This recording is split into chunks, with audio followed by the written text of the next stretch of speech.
Hey everyone, today we are going to cover what happens when there are multiple opportunities on an account and there are touch points across those different contacts that have engaged within the account itself. Now, this is based upon the configuration of the attribution modeling set to the account ID.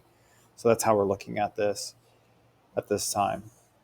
This is the most basic model of this, right? So you have contact A with 3 touch points, contact B with 2, contact C with 2, and then that's an aggregate of 7, right? And those get distributed to, the opportunity 1, 2, 3, and opportunity ABC, right?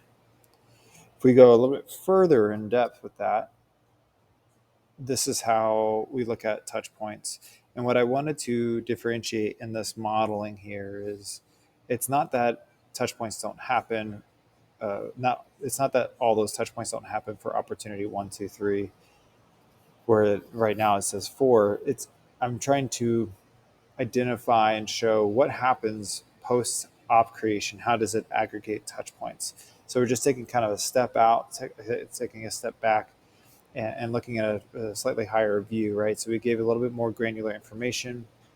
Um, opportunity 1, 2, 3 was created on May 1st, and so because of that, it's going to assign touch points after the op creation. And it's only going to assign 4 of those, right? And that's including the op creation touch point itself. Now, the opportunity ABC, because the op was created the moment that the first touch point was created, let's say, that first person was immediately qualified, which triggered an opportunity being created.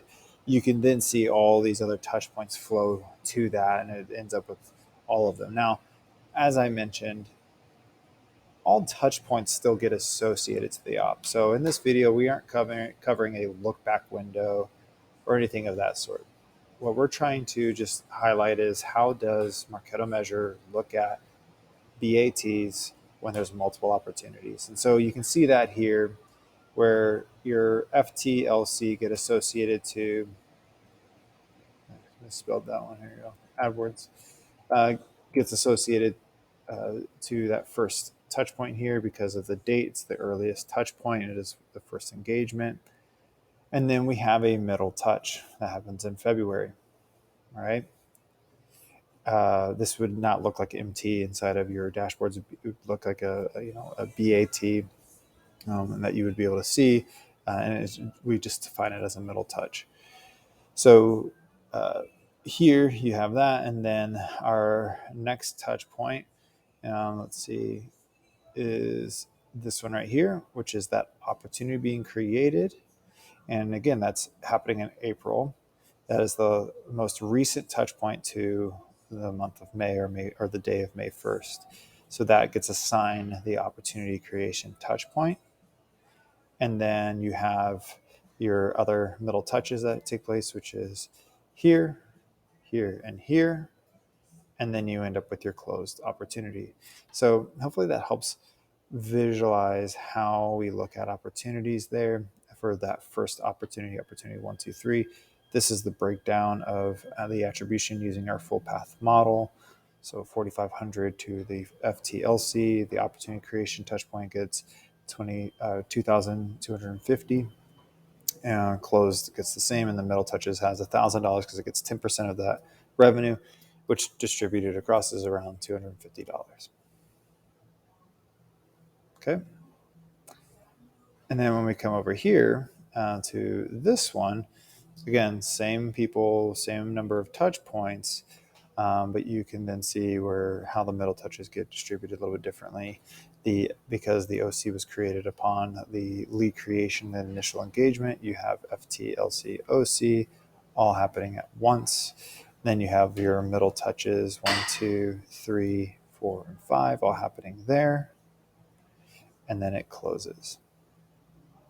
So on the distribution there is 6,750 to the FTLC OC. So AdWords would get a pretty good chunk there.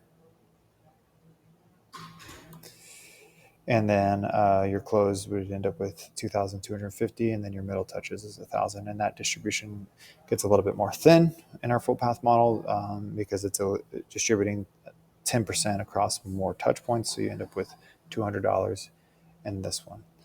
So hopefully that helps break down how Marketo Measure looks at touch points when there is multiple opportunities that are being worked on an account and how it distributes those touch points. Please feel free to leave any questions or comments in the comment section down below.